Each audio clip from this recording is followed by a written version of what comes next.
മുനിസിപ്പാലിറ്റിയിലെ സ്ഥാനാർത്ഥി നിർണയം CPM-ന്റെ നടത്തിക്കഴിഞ്ഞപ്പോൾ നമുക്കൊരു കാര്യം വ്യക്തമാകുകയാണ്.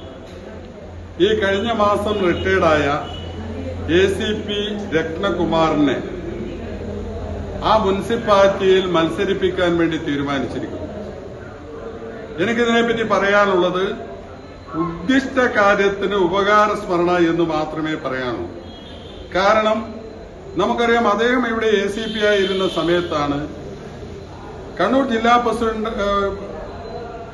ജില്ലാ പഞ്ചായത്ത് പ്രസിഡന്റായ PP ദിവ്യ ആയി ബന്ധപ്പെട്ട കേസ്, നിരപരാധിയായ നവീൻ ബാബു ADM കോളേജിൽ മരണപ്പെട്ട കേസ്, ആ കേസിൽ PP ദിവ്യയാണ് പ്രതി എന്ന് വന്നപ്പോൾ ആ കേസ് ഒതുക്കി തീർക്കുന്നതിന് വേണ്ടി അദ്ദേഹം നടത്തിയ ആ കാര്യങ്ങളെക്കുറിച്ചൊക്കെ ഞങ്ങൾ അന്ന് തന്നെ പറഞ്ഞതാണ്.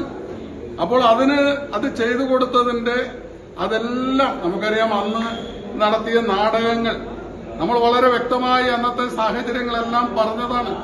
പക്ഷേ അതൊക്കെ തന്നെ ഒതുക്കി തീർക്കാൻ വേണ്ടി എല്ലാ ശ്രമദൌത്യവും നടത്തിയത് ഈ ACP ആയിരുന്നു എന്ന് ഞങ്ങളന്ന് പറഞ്ഞിരുന്നു. അത് ശരിയാണ് എന്ന് ഈ സ്ഥാനാർത്ഥിത്വത്തോടുകൂടി തെളിയിക്കപ്പെടുകയാണ്. അദ്ദേഹം റിട്ടയർഡായിട്ട് 1-2 മാസങ്ങൾ മാത്രമേ ആയിട്ടുള്ളൂ. അപ്പോൾ അതിനു മുമ്പ് അദ്ദേഹം എടുത്ത പണി എന്തായിരുന്നു എന്നുള്ളത് വളരെ വ്യക്തമാകുകയാണ്.